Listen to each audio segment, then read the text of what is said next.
마켓 주민 시간입니다. 최근에 이제 반도체 IT에 대한 관심이 시장에서 좀 높아지고 있습니다. 그러면서 삼성전자가 이제 폴더블 폰 대량 생산, 그다음에 폴더블 관련된 태블릿 이런 것도 이제 나온다는 거잖아요. 연성 회로기판 FPCB 업체인 BH에 대해서 알아볼 텐데요. 하나 좀 주의하실 거는 최근에 원전 관련주로 굉장히 부각되고 있는 그 종목은 BHI고 오늘 얘기하는 PCB 업체는 BH입니다.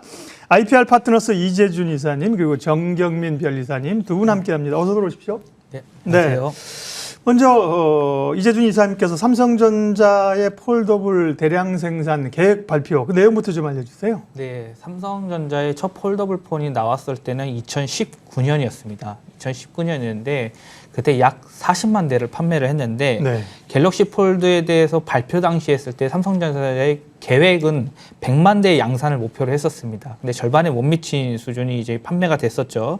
그때 출시 과정에서 이제 나왔던 논란이 바로 이 디스플레이 결합 논란입니다. 이 접히는 부분에서 그 틈에서 계속 그 흠이 나가지고 자국이 나다 보니까 결합 논란이 있었고 그리고 수율이 떨어졌습니다. 수율이 떨어지다 보니까 공급이 원활하지 못했고요. 결국은 이 양산이 못 미쳤다 이렇게 좀 스토리가 흘렀고요. 두 번째 갤럭시 Z 폴드 2가 나왔을 때 이 두 번의 이제 폴더블 이 출시 경험을 바탕으로 해서 디스플레이 결함에 대한 수율 문제를 개선을 했습니다. 그 다음에 이제 챌린지가 뭐였냐? 원가 절감에 초점을 갖게 되었거든요. 이게 비싸다는 부분들이 소비자의 인식이 많았습니다. 네. 그래서 이제 원가 절감에 초점을 갖고 이번에 이 갤럭시 Z 폴드 이 3에서의 중요 부품을 양산을 시작했습니다. 초기 생산량은 갤럭시 S 시리즈와 같은 일반적인 플래그십 모델의 3분의 1 수준이지만 차츰적으로 이 생산량이 늘어날 것으로 좀 전망을 하고 있고요. 갤럭시 Z 폴드의 이 판매량 이 목표치를 현재 300만 대로 잡았습니다. 그리고 갤럭시 Z 폴드 2보다 갤럭시 Z 폴드 3 판매량은 더 늘어날 것으로 현재 시장에서는 기대를 하고 있고요. 그래서 삼성전자에서 갤럭시 판매량 Z 폴드의 판매량 목표치를 300만 대 그리고 Z 플립 3 같은 경우에는 300만 대에서 400만 대로 좀 현재 알려지고 있습니다. 갤럭시 Z 플립 같은 경우에는 3 같은 경우에는 대량 생산은 아직 시작하지 않았고요. 수일 내로 이제 갤럭시 Z 플립에 대한 3도 양산을 시작할 것으로 전망하고 있습니다. 그래서 결국 올해 삼성전자에서 폴더블 폰에 대한 총 출하량 예상치는 한 500만 대 수준이고요. 그리고 폴더블 예상 시장 점유율을 봤었을 때 전체 글로벌로 봤었을 때 80% 정도를 차지할 것으로 보고 있습니다. 결국은 이 생산을 많이 함으로써 그만큼 수요도 받쳐줘야 된다는 거는 그 다음 미션일 거라고 생각을 하고 있고요. 현재로서 봤었을 때는 더 공격적으로 지금 생산 계획을 늘리고 있다라고 좀 보시면 좋을 것 같습니다. 접히는 휴대폰, 스마트폰, 폴더블 폰, 또 폴더블 디스플레이들의 삼성전자가 이제 치고 나가고 있고요. 뭐 애플도 시장에 이제 무르익었다고 되면 또 들어오지 않겠어요? 그런 얘기들도 나오는데요. 오늘 그러면 관련된 기업 BH입니다. BHI하고 헷갈리지 말라고 제가 말씀드렸는데요. BH는 어떤 회사인지 정변 이사님께서 간략히 소개해 주세요. 네, BH는 IT 산업의 핵심 부품이라고 불리는 FPCB를 제조 납품하는 회사입니다. FPCB는 이제 연성 회로기판으로서 구부러지는 이제 동막을 입힌 그 회로기판이거든요. 전자제품의 메인보드로 사용되고 이제 제품 구석구석으로 전기 신호를 전달하는 뭐 사람 몸으로 치면 혈관에 해당된다고 보시면 되겠습니다. FPCB는 이제 다품종 소량 생산하는 분야라서 제품 개발, 품질 관리까지 신경 써야 될 부분이 많다. 최근에 다양한 제품의 출시로 시장 규모가 확대될 것으로 전망되고 있는 분야입니다. BH는 이제 범한플렉스로 시작이 되었다가 이제 사명을 몇 년 전에 변경을 했죠. 삼성전자, LG전자, 삼성디스플레이, 애플 등 국내외 주요 IT 제조업체에 이 FPCB를 제조 납품하는 회사입니다. 2017년까지는 FPCB 업계에서 2위였는데 그전까지 업계 1위였던 인터플렉스가 납품하던 기판에 문제가 생기고 아이폰 X가 이제 인터플렉스 기판을 사용하였었는데 셧다운 현상이 발생을 되면서 이제 이게 인터플렉스 기판 때문이다라고 이제 되면서 이제 결국 애플이 발주를 중단하게 되었고요. 이에 따라서 이제 하청업체와 뭐 소송을 진행하기도 하는 등 상당히 이제 고난을 겪고 생산 라인이 좀 중단되기도 했죠. 지금은 이제 2018년부터는 업계 1위로 올라가 있는 기업이라고 보시면 되겠습니다. 인터플렉스 얘기도 오랜만이지만 사실 그런 얘기가 시장에 있었죠. 오늘은 이제 BH에 주목하고 있습니다. 폴더블 관련 쪽도 이제 이 PCB, FPCB 쪽도 있고 뭐 디스플레이도 있고 힌지 쪽도 있고 그럴 텐데요. BH는 폴더블 관련해서 어떤 특별한 좀 기술력을 가지고 있나요, 변리사님? 네, BH는 이제 말씀드린 바와 같이 주력 제품으로서 단면 FPCB, 뭐 다층 FPCB, 빌드업 FPCB, 경영성 혼합 FPCB가 있습니다. 네.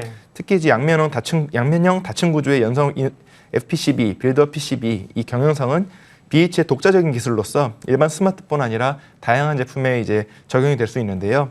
BH의 이제 스마트폰 모듈 등에 적용된 FPCB 중에 제일 중요한 부분은 이 경영성 혼합형인 RFPCB로 폴리 이미드 필름 위에 동박을 입혀서 회로를 형성하는 플렉서블 PCB와 이 절연판 위에 구리로 전기 회소를 형성하는 리지드 PCB를 결합한 제품입니다. 이 제품이 뭐 두 재료를 결합을 하기도 하고 워낙 구조가 다양하기도 하면서 그 납품업체들 수요 업체들의 요구가 다양하기 때문에 양산하기 위한 난이도가 상당히 높은 편입니다. 이 RFPCB에는 특유의 적층 구조가 있어서 한정된 공간에 더 많은 양을 데이터로 처리할 수 있고 경성화된 부분에 이제 칩을 바로 실장할 수 있는 부분에서 실용화 측면에서 상당히 높은 평가를 받고 있습니다.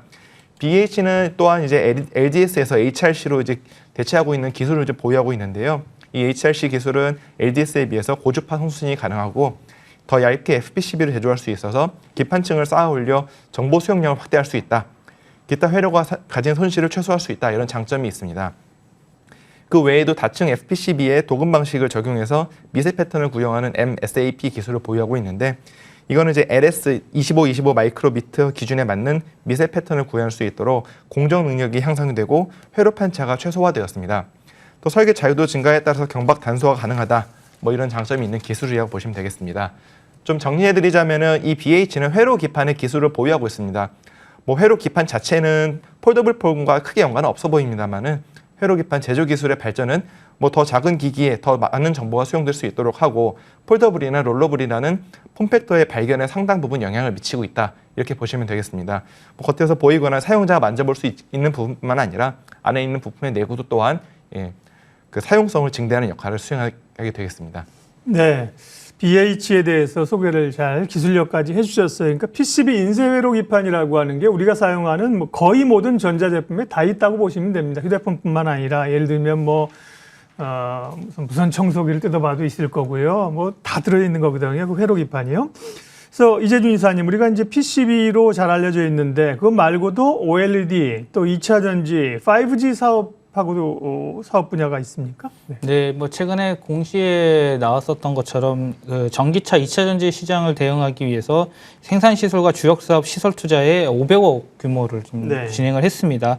2차 전지 부분에서 이제 기존에 있었던 배터리 셀을 연결하는 케이블을 BH 쪽에서 대체하는 케이블을 만들었거든요. 네. 그렇기 때문에 이 FPC로 제작한 한 대체 케이블이 국내 최초로 개발하면서 전기차를 경량화할 수 있다는 부분, 좀 무게가 많이 들었는데 기존 케이블은 좀 가볍게 경량화할 수 있다는 부분들이 있고요. 현재 배터리셀에서 연결 케이블이 아우디와 볼보에서 채택한 상태입니다. 그런 부분이 이슈가 있고요.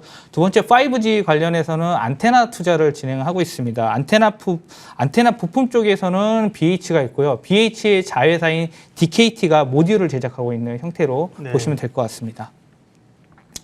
2차 전지 케이블이 무게가 꽤 된대요. 네. 네, 그런 걸 경량화하기 위한 대체 케이블, 5G 안테나. BH의 특허 현황, 우리 또 정경민 변인사님 이제 주 종목이시니까 특허 현황은 어떤지 봐주세요. 네, BH가 보유하고 있는 특허, 검색된 특허는 모두 24개고요. 네. 이 중에 등록된 특허는 21개로 확인이 됩니다. 해외 특허는 현재 보유 중인 것이 없었고요. 1년에 한 건 정도 이제 꾸준히 출원을 하고 있는 것으로 확인이 됩니다. 보유 중인 특허는 전부 이제 회로 기판 제조 방법 관련 소재에 대한 것이었습니다. 별도로 뭐 OLED나 아까 말씀하신 뭐 2차 전지, 5G 관련된 특허가 있는지 살펴봤는데 그런 것은 없었고 이 특허가 적용돼서 뭐 회로 기판이 이제 OLED, 2차 전지 뭐 안테나에 적용될 수 있을지언정 이 어플리케이션에 대한 별도의 특허를 보유하고 있지는 않은 것으로 확인되었습니다. 업계 국내 1위라는 BH가 특허가 적으니 회로 기판 분야 자체가 특허가 적은 것이 아니냐 이렇게 오해하실 수 있기는 한데 이 회로 기판 분야 전체에서 본격적으로 기술 개발이 시작된 2009년 이후로 특허 개수를 살펴보시면 1년에 약 1,500개 출원이 되고 있는 것으로 보아서 이 분야에 대해서도 상당히 뜨거운 관심이 있다 이렇게 보실 수 있겠습니다.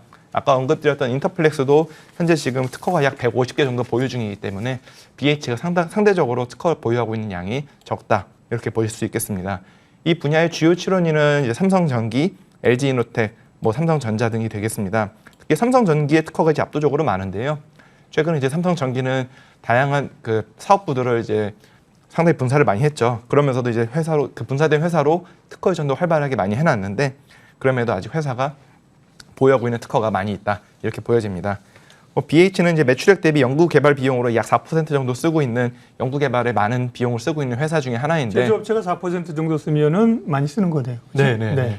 그럼에도 불구하고 네. 특허가 좀 상당히 적다라고 볼 수 있겠습니다.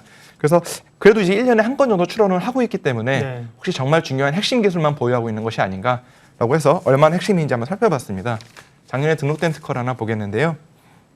펜 FPCB를 이용한 접합 방법, 이를 이용해 제조된 대면적 FPCB 조립체에 관한 특허입니다. 대면적 FPCB를 제조하기 위한 기술인데 간단히 좀 설명을 드리자면은 여러 개 PCB를 이어서 접합시키겠다 이런 내용으로 보시면 되겠습니다. 아무래도 큰 PCB를 좀 만들기 어렵다 보니 여러 개 PCB를 이제 접합하기 위한 방법인데 이 부분이 적용이 잘 된다라면은 나중에 폴더블 폰이라든지 기타 롤러블 폰에서 좀 다른 방향으로 이제 제품을 제조할 수 있지 않겠는가 기대하고 있습니다. 네, BH의 특허 현황 살펴봤습니다. 인쇄 회로 기판 업체, 2차 전지 5G로도 사업 확장을 넓히고 있는 BH. 이재준 이사님 실적을 체크하겠습니다. 지난해는 코로나19에도 불구하고 연가 실적은 아주 선방하며 잘 갔는데 다만 1분기에 영업 적자가 났습니다. 최근 1분 실적이 왜 이렇게 안 좋은가요? 실적 체크해 주세요. 네, 1분기 때 스마트폰 출하량은 증가를 했습니다. 네. 근데 출하를 했는데도 그 스마트폰의 판가에 대한 인하가 있었고요. 그리고 예. 중저가 모델에 대한 비중이 확대가 임으로 인해서 믹스 개선의 부분에서 악화가 되었습니다. 결국 이런 부분들은 매출액과 수익성 부분에서 좋지 않은 실적으로 나타냈고요. 특히 북미 고객사양 같은 경우에는 매출액의 경우 입장에서 판가가 가장 낮은 모델이 좀 판매가 많이 됐습니다. 그래서 BH 입장에서는 좀 좋지 않은 실적을 보였다라고 1Q에 대한 리뷰를 말씀드리고요. 2Q에서도 일단 2Q에까지도 좋지 않을 것으로 예상을 하고 있습니다. 네. 왜냐하면 스마트폰에 대해서 이 업체에서 판매 신제품 출시 계획이 보통 하반기 때 10월달, 11월달에 계획이 되어 있거든요. 그러면 그 양산 시점을 보통 한 3분기 때부터 이제 잡습니다. 결국 3Q, 4Q 때부터 좀 턴어라운드 가능성이 좀 높다라고 좀 보고 있고요. 결국 하반기에 대한 신제품이 이 터치 스크린 패널 일체형으로 이제 나타나게 되면 Y옥타에 대한 비중이 Y옥타 채택률이 높아지기 때문에 Y옥타 채택이 됨으로써 수익성도 높아질 부분들이 나타날 것으로 보고 있고 결국은 이 작년부터 전 모델이 OLED로 바뀌었습니다. 애플에서 아이폰이. 그리고 이번에서도 레거시 모델에 대한 OLED 비중이 전년 대비 높아지고 있음으로 인해서 결국 하반기 때 스마트폰에 대한 출하량이 집중되는 시기 3Q와 4Q 때 실적 계산세가 좀 가파르게 올라갈 가능성이 높다고 예상을 하고 있습니다. 아무래도 이제 1분기 실적이 1, 2분기 상반기가 실적이 저조하기 때문에 주가에도 보면 작년 말 연초 한 22,000원 수준에서 내려와 있는. 그래서 최근에 좀 올랐네요. 주가 전망 좀 해주세요. 네, 지난해 실적이 좀 좋지 않은 부분들이 네. 있었는데요. 지금 1분기 때도 좀 좋지 않고 2분기 때가 좋지 않아서 네. 해외 외국인 투자자나 기관 투자자 입장에서 좀 많이 소외된 종목입니다. 결국 수급적으로 좀 좋지 않게 흘러가고 있었다라고 좀 볼 수 있을 것 같고요. 작년에 연간 실적은 이 정도면 괜찮았던 거 아니에요? 근데 네. 이제 상대적으로 이제 다른 업체들과 비교해 봤었을 네, 네. 때는 좀 좋지 않은 모습이었고요. 외국인 지분율이 2019년 11월 24%였습니다. 근데 현재 6월 대비했을 때 8%까지 하락한 상태, 비중이 하락한 상태고요. 네. 기관 투자자 같은 경우에는 2020년 6월 18일부터 현재까지 약 1년 정도 됐죠. 1년 정도 봤었을 때 약 1,030만 주 순매도를 했습니다. 그래서 외국인과 기관이 계속 팔자 대응을 했고요. 연말 호황기 때 2018년이 초창기 때가 그 BH가 가장 큰 호황을 보였을 때인데요. 그때 멀티플이 한 12배 정도 됐었거든요. 근데 지금 갖고 있는 하반기 모멘텀 재료로 봤었을 때 멀티플 PER 한 12배 정도 적용을 하게 되면은 결국 25,000원까지는 다시 한번 반등할 가능성이 높다라고 보고 있습니다. 여기에 전제 조건은 결국은 RFPC에 대한 업황 개선이 나타나야 되고 그리고 신제품에 대한 5G 및 그 전장 FPCB에 대한 매출 성장이 좀 나타난다라는 전제하에 봤었을 때는 25,000원까지 다시 한번 좀 트라이할 수 있는 부분들이 있을 것 같다라고 좀 정리해드리겠습니다. 마켓 주민 오늘은 연성 회로 기판 FPCB 업체 BH에 대해서 주가 상황, 특허 상황 자세하게 분석했습니다. IPR 파트너스 이재준 이사, 정경민 변리사 두 분 함께 해주셨습니다. 고맙습니다.